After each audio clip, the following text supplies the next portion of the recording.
जय हिंद friends, welcome to the CS mirror. आज हम लोग टेस्ट सीरीज़ 5 करने वाले हैं।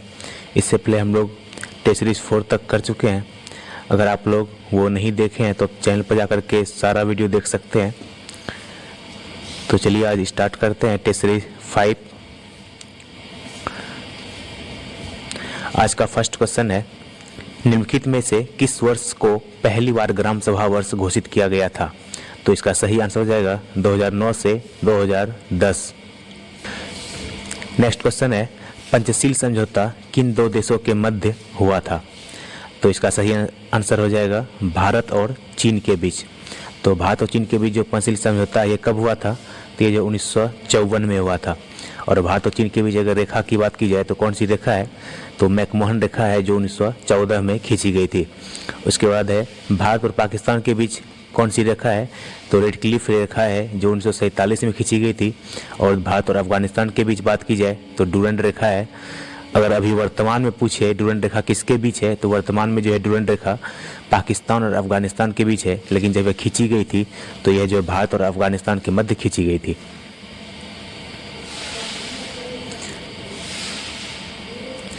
नेक्स्ट क्वेश्चन है, बिहार में कुल कितने जिले हैं? तो इसका सही आंसर हो जाएगा बिहार में कुल 38 जिले हैं। और अगर प्रमंडल की बात की जाए तो बिहार में कुल 9 प्रमंडल हैं। सबसे अधिक जिले किस राज्य में हैं? तो सबसे अधिक जिले जो है वो यूपी में हैं, टोटल 75 जिले हैं। और बिहार में अगर विधानसभा की बात की जाए तो टोटल कितने विधानसभा सीट हैं? बिहार में 243 विधानसभा सीट है। और राज्यसभा कितने हैं? तो 16 है। और लोकसभा जो है वो 40 है। बिहार में विधान परिषद की सीट कितनी है? तो बिहार में टोटल जो है 75 विधान परिषद है। बिहार का राजकीय पशु जो है वो बैल है, राजकीय पक्षी गौरैया, और राजकीय पुष्प जो है वो गेंदा है, तथा राजकीय वृक्ष जो पीपल, तथा राजकीय चिन्ह जो है वो बोधि वृक्ष है। नेक्स्ट क्वेश्चन है, बिहार की यात्रा करने वाला प्रथम ब्रिटिश यात्री कौन था? तो इसका सही आंसर हो जाएगा रॉल्फ फिंच। रॉल्फ फिंच जो है वो अकबर के समय में भारत आया था। इसका ईस्वी हो जाएगा 1585 से 86। 1585 से 86 में यह भारत आया था। और अकबर का जो कार्यकाल है वह 1556 से 1605 ईस्वी तक माना जाता है। इसके बाद सर टॉमस रो जो है ये जहांगीर के समय में भारत आया था 1615 में। और कैप्टन हॉकिंस जो कि भारत आने वाला प्रथम अंग्रेज था, तो वो जो है 1609 में भारत आया था। जहांगीर के समय में ही वो भी आया था। इसके बाद नेक्स्ट क्वेश्चन है, भारत में पहली पंचवर्षीय योजना का आधार था? तो इसका सही आंसर हो जाएगा हेराल्ड डॉमर मॉडल। तो भारत में पहली पंचवर्षीय योजना कब से कब तक चली थी? तो 1951 से 1956 तक चली थी, जो कि हेराल्ड डॉमर मॉडल पर आधारित थी। और पहली पंचवर्षीय योजना की मुख्य प्राथमिकता क्या थी? तो कृषि और सिंचाई थी। उसका द्वितीय पंचवर्षीय योजना जो 56 से 61 तक चली थी, 1956 से 1961 तक, तो वो जो है PC महालनोबिस मॉडल पर आधारित थी। और अगर द्वितीय पंचवर्षीय योजना का प्राथमिकता पूछा जाए तो वो जो है भारी उद्योग को उसमें सर्वोच्च प्राथमिकता दी गई थी। नेक्स्ट क्वेश्चन है, दिल्ली का कौन सा सुल्तान अशोक स्तंभ को कौशाम्बी और टोपरा से दिल्ली हस्तांतरित किया? तो इसका सही आंसर हो जाएगा फिरोज शाह तुगलक। तो फिरोज शाह तुगलक जो दिल्ली सल्तनत का शासक था। और तुगलक वंश की स्थापना किसने की थी? तो तुगलक वंश की स्थापना जो है गयासुद्दीन तुगलक ने की थी। फिरोज शाह तुगलक के समय में जो है दीवान बंदगान की स्थापना की गई थी, जो कि दास विभाग से संबंधित है। और दीवान खैरात जो कि दान विभाग से संबंधित है। और दीवान इस्तिहाक जो कि पेंशन विभाग से संबंधित है। इन तीनों की स्थापना फिरोज शाह तुगलक के समय में ही की गई थी। और जो फिरोज शाह तुगलक पहला शासक था, दिल्ली सल्तनत का पहला शासक था जिसने ब्राह्मणों पर भी जजिया कर लगाया था। और जजिया कर क्या था? तो गैर मुसलमानों पर जो है लगने वाला धार्मिक कर को जजिया कर बोलते थे। और मुसलमानों पर लगने वाले धार्मिक कर को क्या बोलते थे? तो वो जो है जकात था। इसके बाद मुसलमानों पर लगने वाला भूमि कर अगर पूछे तो उसे उसर बोलते थे। और गैर मुसलमानों पर लगने वाला भूमि कर क्या था? तो उसे खराज बोलते हैं। इसके बाद एक और कर था जिसे हम लोग खुम्स या खम्स के नाम से जानते हैं, जो कि लूटे हुए धन पर लगाया जाता था। इसके बाद है दिल्ली सल्तनत में सबसे ज़्यादा गुलाम जो थे वो भी फिरोज शाह तुगलक के समय में ही थे। लगभग 1,80,000 गुलाम थे, कि सबसे ज़्यादा माने जाते हैं दिल्ली सल्तनत के शासनकाल में। नेक्स्ट क्वेश्चन है, निम्नलिखित घटनाओं को काल क्रमानुसार व्यवस्थित कीजिए और दिए गए कूट का प्रयोग करते हुए सही उत्तर चुनिए। ए नंबर में अमृतसर घटना है। अमृतसर घटना कब हुई थी? तो ये जो है 1919 में हुई थी। उसका चंपारण आंदोलन कब हुआ था? तो ये जो 1917 में हुआ था। चौरी चौरा घटना कब हुआ था? तो ये जो है 1922 में हुआ था। इसके बाद मोपला विद्रोह कब हुआ था? तो ये जो है 1921 में हुआ था। तो सबसे पहले चंपारण आंदोलन हो जाएगा। तो जो सी नंबर में देखते हैं तो सी 1917 ईस्वी सबसे पहले चंपारण आंदोलन, उसके बाद अमृतसर की घटना, सी के बाद ए, उसके बाद जो है डी नंबर 1921 मोपला विद्रोह हुआ था, उसके बाद 1922 में चौरी चौरा घटना हुआ था। तो इसका आंसर हो जाएगा सी नंबर। जैन धर्म श्वेतांबर और दिगंबर संप्रदाय में कब विभाजित हुआ? तो इसका सही आंसर हो जाएगा चंद्रगुप्त मौर्य के समय में। चंद्रगुप्त मौर्य के समय में जैन धर्म दो भागों में बट गया था। तो श्वेतांबर जो है स्थूलभद्र के नेतृत्व में था और दिगंबर जो है वो भद्रबाहु के नेतृत्व में था। श्वेतांबर जो है ये सफ़ेद वस्त्र धारण करते थे। लेकिन देखिए श्वेत प्लस अंबर, तो श्वेत मतलब हो गया सफ़ेद, अंबर मतलब हो गया वस्त्र, तो उन्होंने श्वेत वस्त्र धारण किया था। और दिगंबर, दिगंबर का क्या मतलब होता है? तो दिक जोर अंबर, तो दिक मतलब होता है हवा और अंबर मतलब होता है वस्त्र। तो इसने जो है हवा को ही अपना वस्त्र मान लिया, तो इसे दिगंबर बोला गया। दिगंबर किसके नेतृत्व में था? तो दिगंबर जो है भद्रबाहु के नेतृत्व में था।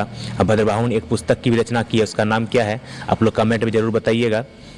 जैन धर्म में दो संगीति हुई थी। इसमें अगर प्रथम संगीति की बात की जाए तो ये 300 ईसा पूर्व में स्थूलभद्र की अध्यक्षता में पाटलिपुत्र में की गई थी।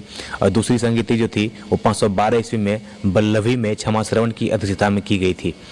इसके बाद नेक्स्ट क्वेश्चन है, प्रसिद्ध रेशम मार्ग पर किस वंश के शासकों का अधिकार था? तो इसका सही आंसर हो जाएगा कुषाणों का। तो कुषाणों की स्थापना किसने की थी? तो कुजुल कटफिसस ने की थी। और इसकी राजधानी कहाँ थी? तो पुरुषपुर या पेशावर थी। अगर कुषाण वंश का सबसे महानतम शासक पूछा जाए तो कौन हो जाएगा? तो वो जो है कनिष्क हो जाएगा। इस कनिष्क ने ही 78 ईस्वी में शक संवत की भी स्थापना की थी। कुषाण वंश का सबसे अंतिम शासक पूछा जाए तो वो वासुदेव हो जाएगा। नेक्स्ट क्वेश्चन है, संविधान के निम्नलिखित संशोधनों में से किसके अंतर्गत भारत में महिलाओं के लिए ग्राम पंचायतों में 1/3 स्थान आरक्षित किया गया है? तो इसका सही आंसर हो जाएगा 73वां संविधान संशोधन जो कि 1993 में आया था। तो ये जो है किस समिति की सिफारिश पर से संवैधानिक दर्जा दिया गया था? तो 1986 में जो समिति आई थी एलम सिंधवी समिति, उसी के सिफारिश पर इसे 73वां संविधान संशोधन द्वारा 1993 में संवैधानिक दर्जा दिया गया। तो बलवंत राय मेहता समिति कब आई थी? 1957 में। इसके बाद है अशोक मेहता समिति कब आई थी? 1977 में।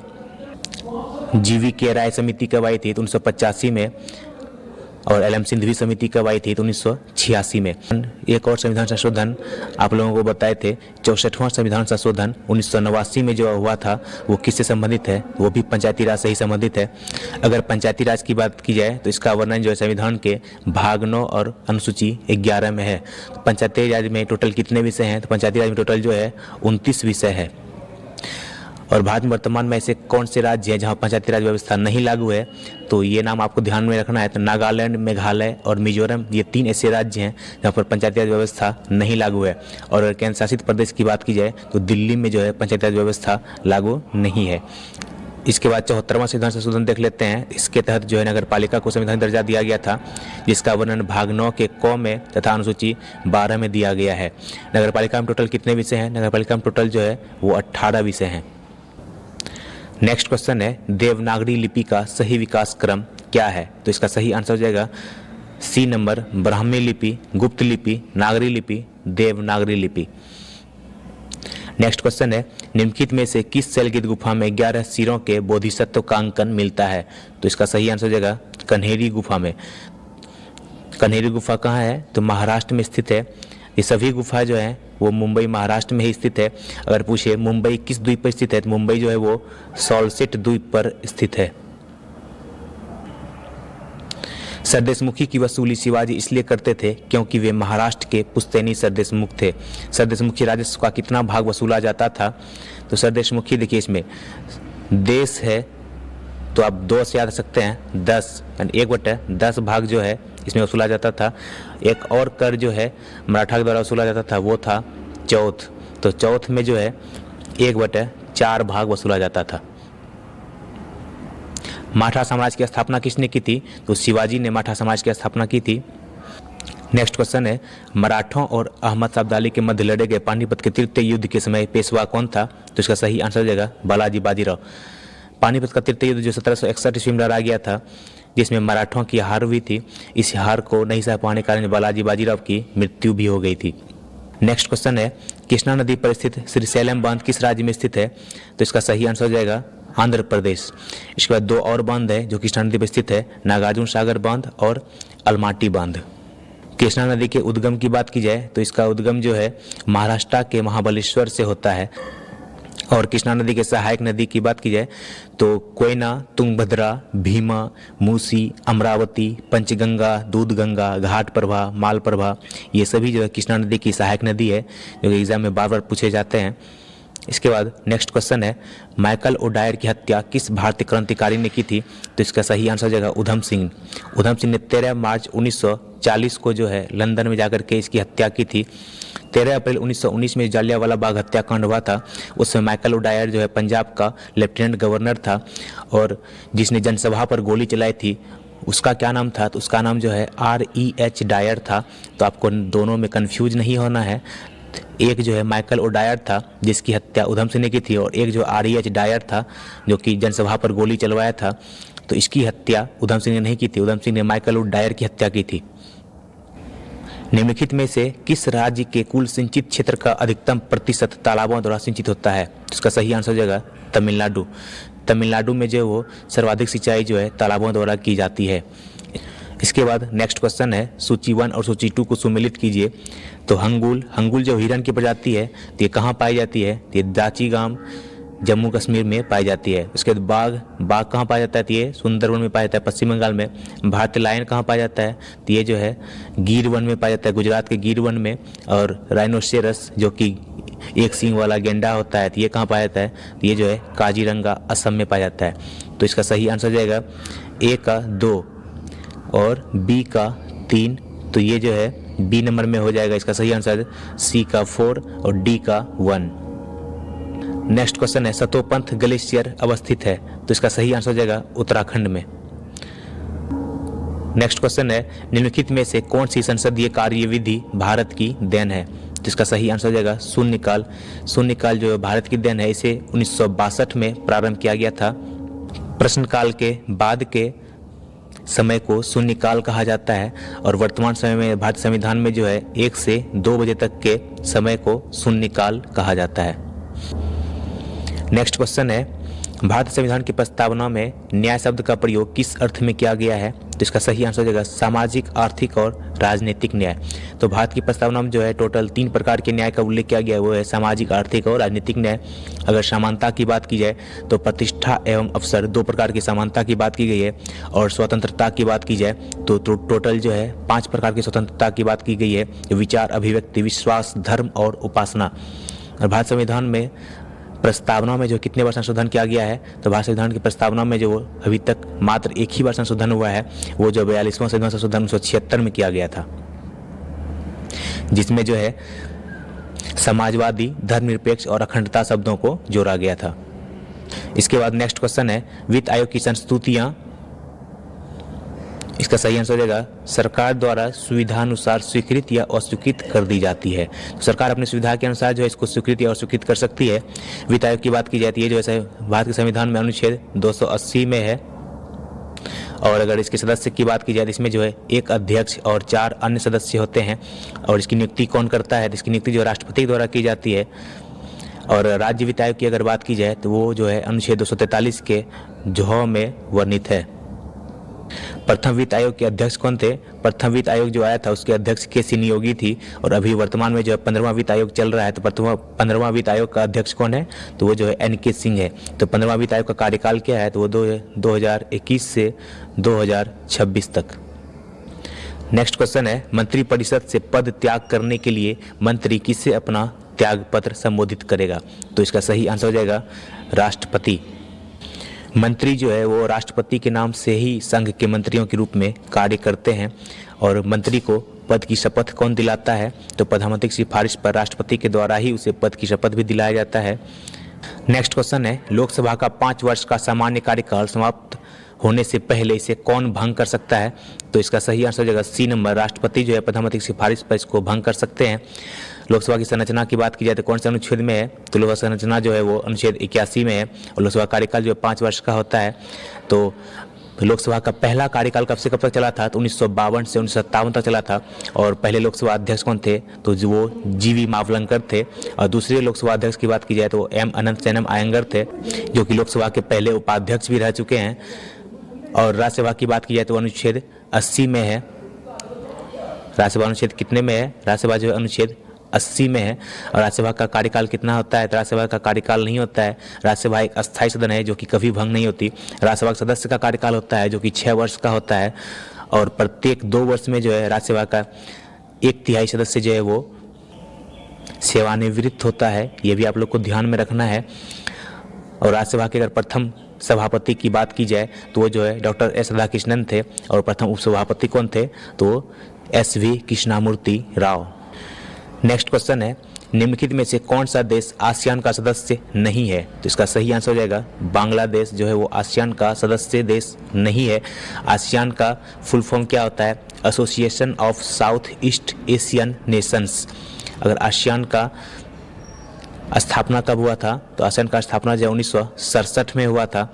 और आसियान के सदस्य देशों की बात की जाए तो इसमें जो है Myanmar, Cambodia, Laos, Vietnam, Thailand, Brunei, Indonesia, Malaysia, Philippines तथा सिंगापुर, ये सभी देश इसमें शामिल हैं।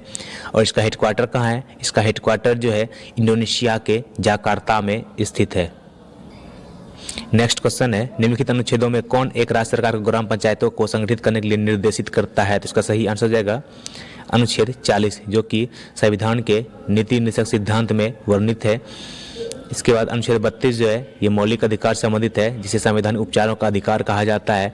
इसे डॉक्टर भीमराव अम्बेडकर ने संविधान की आत्मा भी कहा है। और अनुच्छेद 48 जो है ये कृषि एवं पशुपालन से संबंधित है। ये भी राज्य के नीति निर्देशक सिद्धांत में वर्णित है।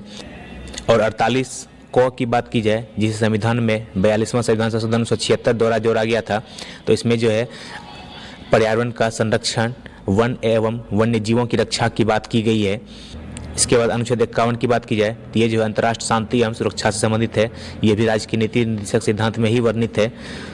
राज्य का नीति निर्देशक सिद्धांत संविधान के किस भाग में है? तो राज्य का नीति निर्देशक सिद्धांत जो है संविधान के भाग 4 में है। और अनुच्छेद जो है वो 36 से 51 तक वर्णित है। लोक कल्याणकारी राज्य की अवधारणा भी जो है राज्य के नीति निर्देशक सिद्धांत में ही वर्णित है। नेक्स्ट क्वेश्चन है, एगमार्क है। एगमार्क क्या है? तो इसका सही आंसर है गुणवत्ता गारंटी की मोहर। तो एगमार्क जो है शुद्ध रूप से जो खाद्य पदार्थों से जुड़ा हुआ एक प्रमाण चिन्ह है, जो खाद्य वस्तुओं की शुद्धता से संबंधित है। नेक्स्ट क्वेश्चन है, जारवा जनजाति कहाँ पाई जाती है? तो इसका सही आंसर हो जाएगा अंडमान निकोबार में। तो अंडमान निकोबार द्वीप में जो है वो जारवा जनजाति पाई जाती है। और भी कुछ जनजाति जैसे सेंटलीज, सैम्पन, ये सभी जनजाति जो है अंडमान निकोबार द्वीप में ही पाई जाती है। और मेघालय में बात की जाए तो मेघालय में जो है गारो, खासी, जयंतिया और मिकिर जनजाति पाई जाती है। इसके बाद मिजोरम में जो है लुसाई और मिजो प्रमुख रूप से जनजाति पाई जाती है। और अरुणाचल प्रदेश में जो है डबला तथा मिसमी प्रमुख रूप से जनजाति पाई जाती है। नेक्स्ट क्वेश्चन है, निम्नलिखित में किन देशों के समूह से भूमध्य रेखा गुजरती है? तो इसका सही आंसर हो जाएगा बी नंबर, कोलंबिया, केन्या तथा इंडोनेशिया। भूमध्य रेखा जो है वो टोटल 13 देशों से होकर के गुजरती है। कांगो या जारी नदी जो है भूमध्य रेखा को 2 बार काटती है। और अगर कर्क रेखा को 2 बार कौन सी नदी काटती है ये पूछा जाता है, इसका आंसर हो जाएगा माही नदी। और मकर रेखा को 2 बार कौन सी नदी काटती है? तो ये लिम्पोपो नदी हो जाएगा। राष्ट्रपति के निर्वाचन में निम्नलिखित में से कौन भाग नहीं लेता है? तो इसका सही आंसर हो जाएगा लोकसभा का गैर निर्वाचित सदस्य। राष्ट्रपति के निर्वाचन मंडल में लोकसभा, राज्यसभा और विधानसभाओं के निर्वाचित सदस्य भाग लेते हैं। मनोनीत सदस्य जो है इसमें भाग नहीं लेते हैं। तो जिस राज्य में विधानसभा स्थित है, जिस राज्य में विधानसभा है, वहाँ के सदस्य इसमें भाग लेंगे। क्योंकि अगर केंद्र शासित प्रदेश की बात की जाए तो केंद्र शासित प्रदेश में दिल्ली, पुडुचेरी और जम्मू कश्मीर में भी विधानसभा है। तो इन तीनों केंद्र शासित प्रदेशों की विधानसभा के सदस्य भी इसमें भाग लेंगे। नेक्स्ट क्वेश्चन है, निम्नलिखित में से कौन सा वर्गीकरण कच्ची सामग्री के आधार पर उद्योगों का वर्गीकरण है? तो इसका सही आंसर हो जाएगा आधारभूत और उपभोक्ता। नेक्स्ट क्वेश्चन है 14 जुलाई 2023 को भारतीय अंतरिक्ष अनुसंधान संगठन इसरो द्वारा लॉन्च चंद्रयान 3 को कहां से लॉन्च किया गया है? इसका सही आंसर हो जाएगा सतीश धवन अंतरिक्ष केंद्र श्रीहरिकोटा आंध्र प्रदेश से इसको लॉन्च किया गया था, जो 14 जुलाई को लॉन्च किया गया था। और ये चंद्रयान सतह पर कब उतरा था? तो चंद्रयान सतह पर यह जो है 23 अगस्त को उतरा था।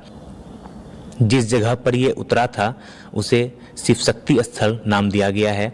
और 23 अगस्त को जब ये उतरा था तो 23 अगस्त को जो है नेशनल स्पेस डे मनाने की भी घोषणा की गई। तो नेशनल स्पेस डे यानी राष्ट्रीय अंतरिक्ष दिवस कब मनाया जाएगा? तो ये जो है 23 अगस्त को प्रत्येक साल मनाया जाएगा। और चंद्रयान 2 की बात की जाए तो चंद्रयान 2 जो है 22 जुलाई 2019 को छोड़ा गया था। तो चंद्रयान 2 जो है वो जिस सतह पर क्रैश हुआ था उसको क्या नाम दिया गया है? तो उसको जो है तिरंगा पॉइंट नाम दिया गया है। और चंद्रयान प्रथम जो है वो कब छोड़ा गया था? तो चंद्रयान प्रथम जो है 22 अक्टूबर 2008 को छोड़ा गया था। और वो जिस जगह पर उतरा था उसे क्या नाम दिया गया था? उसे जो जवाहर बिंदु नाम दिया गया है। तो चंद्रयान प्रथम जो है वो किस रॉकेट से छोड़ा गया था? तो PSLV C11 PSLV C11 आप लोग ध्यान में रखेंगे। इससे जो है चंद्रयान प्रथम छोड़ा गया था। और चंद्रयान 2 की बात की जाए तो वो किस रॉकेट छोड़ा गया था? तो वो जो है GSLV MK3 इससे जो है चंद्रयान 2 छोड़ा गया था। और चंद्रयान 3 की बात की जाए LVM3 MK4 रॉकेट से चंद्रयान 3 छोड़ा गया था। नेक्स्ट क्वेश्चन है जो बैंक निक्षेप बिना नोटिस के निकाले जा सकते हैं उन्हें क्या कहा जाता है? तो इसका सही आंसर हो जाएगा मांग निक्षेप। नेक्स्ट क्वेश्चन है निम्नलिखित प्रस्तावों में से किसका संदर्भित संबंध संघीय बजट से है? तो इसका सही आंसर हो जाएगा कटौती प्रस्ताव। नेक्स्ट क्वेश्चन है पद्मश्री पुरस्कार 2023 के लिए बिहार की कितनी हस्तियों को चुना गया है? तो इसका सही आंसर हो जाएगा बिहार की 3 हस्तियों को पद्मश्री पुरस्कार के लिए 2023 में चुना गया था, जिसमें कि सुभद्रा देवी थी वो पेपर मेसी कला मधुबनी से, और आनंद कुमार जो सुपर 30 संस्थापक हैं वो शिक्षा क्षेत्र से हैं, और कपिल देव प्रसाद जो कि हस्तकरघा कपड़ा के लिए इसको चुना गया था। तो 2023 में टोटल कितने पद्म पुरस्कार दिए गए थे? 2023 में टोटल जो है 106 पद्म पुरस्कार दिए गए थे, जिसमें कि 6 पद्म विभूषण, 9 पद्म भूषण और 91 जो है पद्मश्री था। और 2024 की बात की जाए तो 2024 में जो टोटल 132 पद्म पुरस्कार की घोषणा की गई है, जिसमें 5 पद्म विभूषण और 17 पद्म भूषण और 110 जो है वो पद्मश्री है।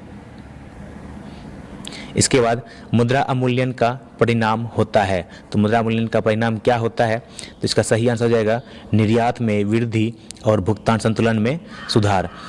अवमूल्यन का क्या अर्थ होता है? तो अवमूल्यन का अर्थ होता है कि अंतर्राष्ट्रीय मुद्रा की तुलना में किसी देश की मुद्रा का वैल्यू गिर जाना, इसे हम लोग अवमूल्यन कहते हैं।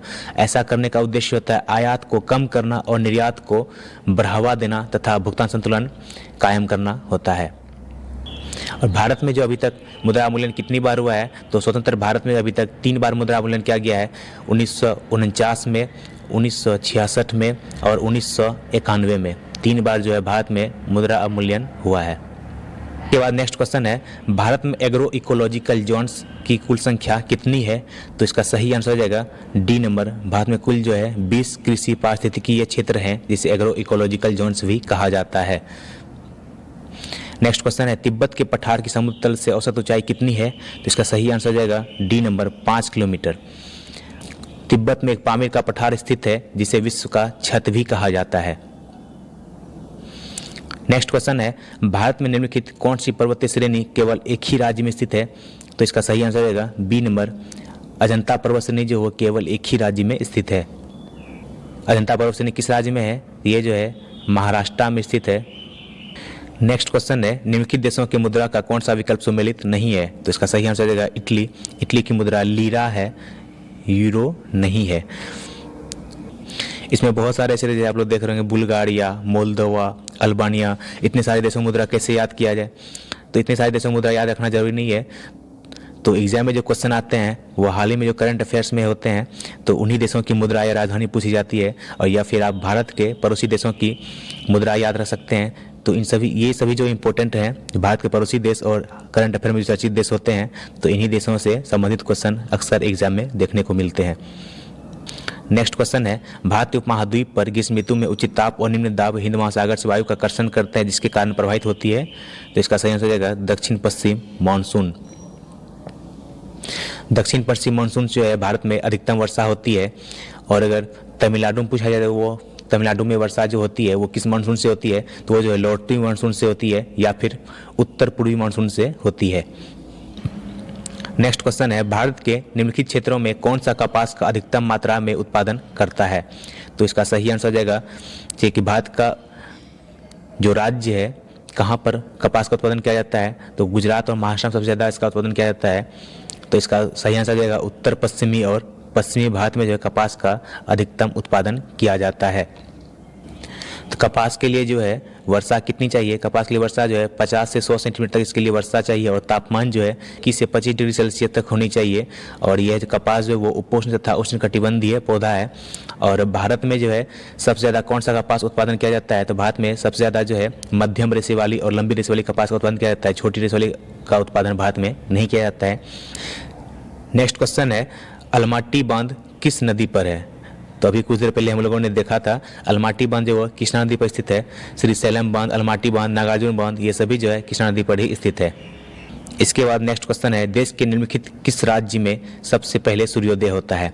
तो सबसे पहले सूर्योदय जो है वो भारत के अरुणाचल प्रदेश में होता है। और सबसे बाद में सूर्य अस्त कहाँ होता है? सबसे बाद में सूर्य अस्त है वो गुजरात राज्य में होता है। तो गुजरात और अरुणाचल प्रदेश के बीच कितनी डिग्री देशांतर का अंतर है? तो वो जो है 30 डिग्री देशांतर का अंतर है। तो 30 डिग्री देशांतर को अगर आप समय में बदलेंगे तो इसका हो जाएगा 2 घंटा। तो अगर ये क्वेश्चन पूछा जाए गुजरात और आंध्र प्रदेश के बीच कितने घंटे का अंतर है, तो ये जो है 2 घंटे का अंतर हो जाएगा। तो ये 2 घंटा कैसे हुआ? तो पृथ्वी जो है अपने अक्ष पर एक चक्कर 24 घंटे में पूरी करती है, ये तो सभी को पता है। तो एक चक्कर मतलब 360 डिग्री वो घूमती है। तो 24 से अगर आप इसे भाग करेंगे 15 बार में कटेगा। तो इसका मतलब ये हुआ कि 1 घंटा बराबर जो है वो 15 डिग्री होता है। यानी 15 डिग्री बराबर कितना घंटा हो गया? तो 1 घंटा। तो 30 डिग्री बराबर कितना घंटा हो जाएगा? तो 2 घंटा हो जाएगा। जैसे कि 15 डिग्री बराबर 1 घंटा हुआ, तो 1 घंटा बराबर कितना होता है? 60 मिनट होता है। तो आप 1 डिग्री बराबर निकाल सकते हैं। 1 डिग्री बराबर कितना हो जाएगा? तो 60/15, 1 डिग्री बराबर 4 मिनट हो जाएगा। तो ये भी क्वेश्चन आपसे पूछा जाता है। तो 1 डिग्री देशांतर का वैल्यू कितना होता है? तो जो है 4 मिनट के बराबर होता है। इसके बाद नेक्स्ट क्वेश्चन है, विश्व एथलेटिक्स चैंपियनशिप में स्वर्ण पदक जीतने वाले पहले भारतीय एथलीट कौन है? तो इसका सही आंसर हो जाएगा नीरज चोपड़ा।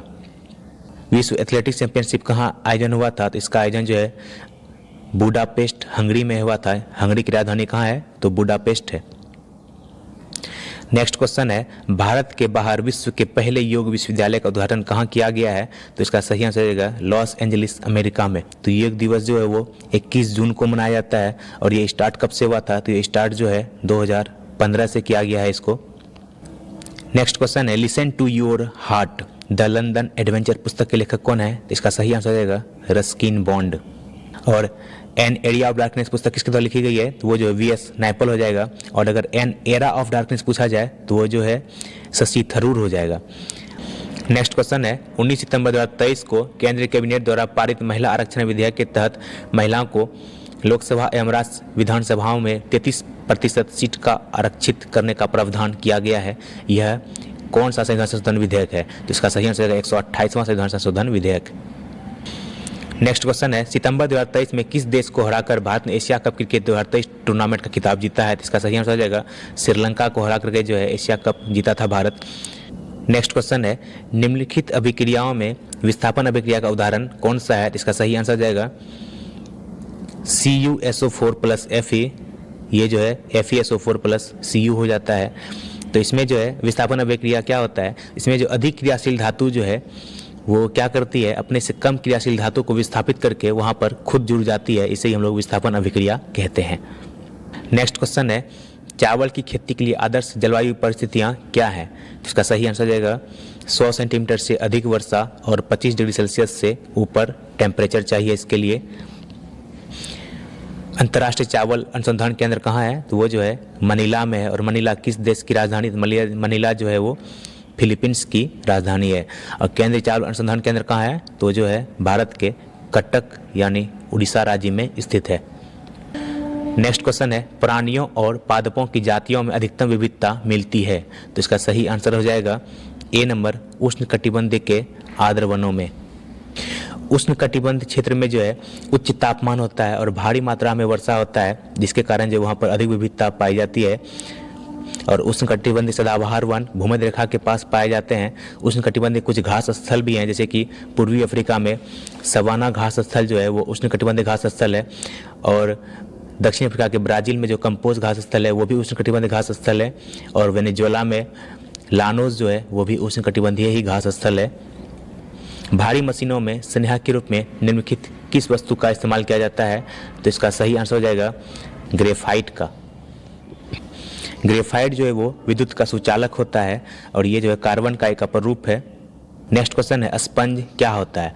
तो स्पंज जो है पोडीफेरा संघ का एक जीव होता है। पोडीफेरा के अन्य उदाहरण है जैसे कि साइकॉन, स्पोंजिला, स्पोंजिया, ये सब जो है पोडीफेरा संघ का उदाहरण है, पोडीफेरा संघ के जीव का उदाहरण है। नेक्स्ट क्वेश्चन है एक बीकर 4 डिग्री सेल्सियस पर पूर्णतः जल से भरा हुआ है, तो जल ऊपर से होकर के बहने लगेगा। यदि इसे तो 4 डिग्री सी से ऊपर गर्म किया जाए, 4 डिग्री सी से नीचे ठंडा किया जाए, और सी नंबर ए तथा बी दोनों हो जाएगा। इसे जो है 4 डिग्री सी से ऊपर गर्म किया जाए, 4 डिग्री सी से नीचे ठंडा किया जाए, तो यह जो है जल ऊपर से होकर के बहने लगेगा। जल का घनत्व जो है वो 4 डिग्री सेल्सियस पर सबसे अधिक होता है, जिसके कारण जो है जल का आयतन 4 डिग्री सेल्सियस पर न्यूनतम होता है। नेक्स्ट क्वेश्चन है भूमंडलीय तापमान का मुख्य कारण किसकी वृद्धि है? तो इसका सही आंसर हो जाएगा CO2। CO2 जो है एक ग्रीन हाउस गैस है। ये जो है वायुमंडल में एक लेयर के रूप में कार्य करती है, जिससे कि जो है पृथ्वी की ऊष्मा वायुमंडल के बाहर नहीं जा पाती है। अगर ये ज़्यादा हो गया तो इससे जो है ग्लोबल वार्मिंग अधिक हो जाएगी। ग्रीन हाउस गैसों में मुख्यतः carbon dioxide, methane, nitrous oxide, ozone तथा क्लोरोफ्लोरोकार्बन आदि गैसें शामिल है। ग्रीन हाउस गैसों से संबंधित एक प्रोटोकॉल भी हम लोगों ने पिछले वीडियो में देखा है, और इस प्रोटोकॉल का नाम जो है आप लोगों को कमेंट बॉक्स में कमेंट करके बताना है कि वो प्रोटोकॉल जो है कौन सा है जो ग्रीन हाउस से संबंधित है। इसके बाद नेक्स्ट क्वेश्चन है कशेरुकी प्राणियों में चिकनी अंतःपर्दपीय जालिका, जिसे हम लोग स्मूथ एंडोप्लाज्मिक रेटिकुलम भी कहते हैं, बहुत सी दवाओं से डैश का निर्विषीकरण करने में महत्वपूर्ण भूमिका निभाती है। तो इसका सही आंसर हो जाएगा यकृत। नेक्स्ट क्वेश्चन है लैंप की बत्ती में तेल ऊपर चढ़ता है क्योंकि? इसका सही आंसर हो जाएगा किसी के क्रिया परिघटना के चलते। कोई भी लिक्विड जो है उसकी ऊंचाई डायरेक्टली प्रोपोर्शनल होती है 1/r के, यानी अगर इसकी त्रिज्या ज़्यादा है तो ये लिक्विड जो है कम ऊंचाई तक चढ़ेगी, और इसकी त्रिज्या अगर कम है तो ये लिक्विड जो है ज़्यादा ऊंचाई तक चढ़ेगी। नेक्स्ट क्वेश्चन है राइबोसोम्स की संरचना में क्या होता है? तो इसका सही आंसर है RNA तथा प्रोटीन।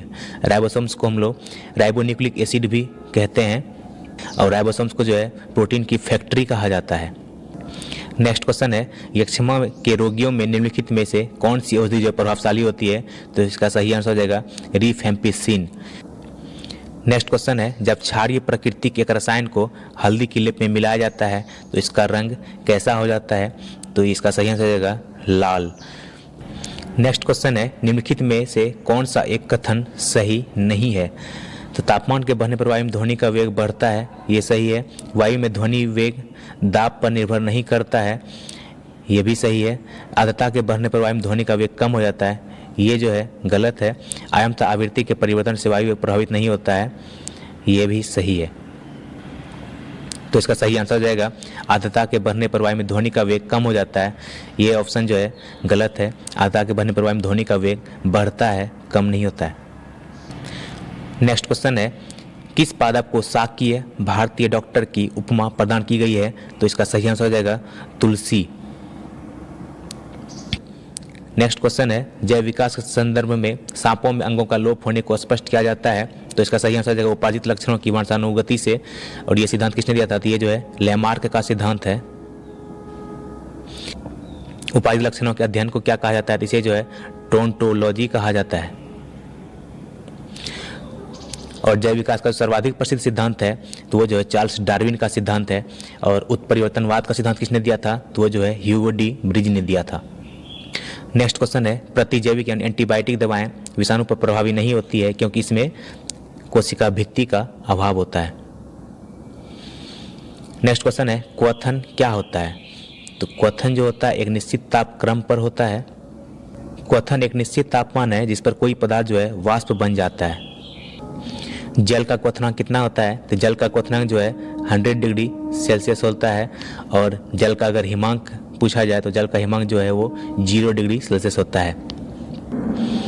नेक्स्ट क्वेश्चन है, सोडियम से एक बीटा उत्सर्जन के बाद बनने वाला पदार्थ क्या होगा?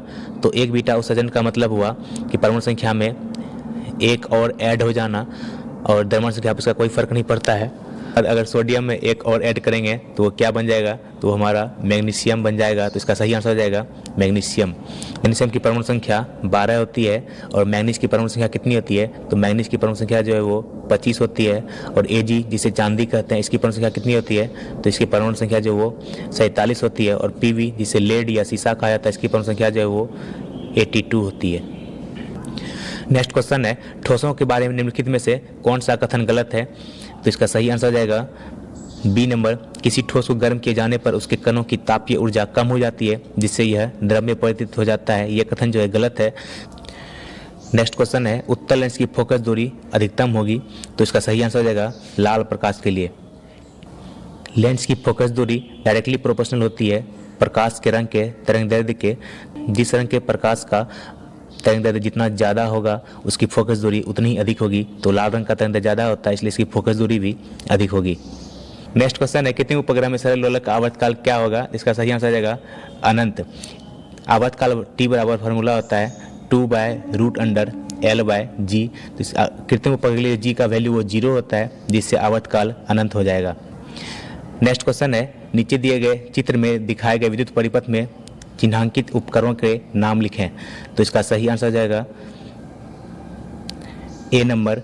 ये जो है 1 नंबर ये वोल्टमीटर है, और जो 2 नंबर है ये जो आमीटर है। किसी भी विद्युत परिपथ में वोल्टमीटर जो है विद्युत परिपथ के समानांतर लगाया जाता है। तो यहाँ पर ये जो समानांतर लगाया गया इसलिए वोल्टमीटर है, और विद्युत परिपथ आमीटर जो है वो श्रेणी क्रम में लगाया जाता है, तो ये जो है आमीटर हो जाएगा।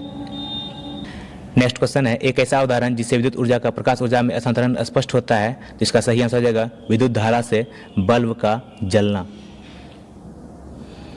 नेक्स्ट क्वेश्चन है, सजीवों के संदर्भ में टेरिडोफाइटा वर्ग किस जगत का भाग होता है? तो इसका सही आंसर हो जाएगा प्लांटी जगत का। टेरिडोफाइटा जो है वो प्लांट जगत का भाग है। टेरिडोफाइटा एक क्रिप्टोगेमी का एक भाग है, जिसमें जो है पुष्प और बीज नहीं होते हैं। ये आप लोग ध्यान में रखेंगे। नेक्स्ट क्वेश्चन है, 220 वोल्ट पर किस विद्युत बल्ब के तंतु में 0.2 एम्पियर धारा 10 मिनट तक बहती है? तो इसमें जो है कितनी विद्युत ऊर्जा खपत होगी? तो इलेक्ट्रिसिटी बराबर फार्मूला होता है पावर इनटू टाइम। तो इसका अगर आप लोग सॉल्यूशन कीजिएगा तो P बराबर VI होता है, और इधर T। तो इससे जो है 220 गुना 0.2 को 10 से मल्टीप्लाई करेंगे तो इसका सही आंसर हो जाएगा 26,400 जूल। तो फ्रेंड्स, आज का ये सेट यहीं पर समाप्त होता है। तो आप लोगों को ये मेरा प्रयास कैसा लगा आप लोग कमेंट करके ज़रूर बताएं। तो मिलते हैं नेक्स्ट वीडियो में। जय हिंद, जय भारत।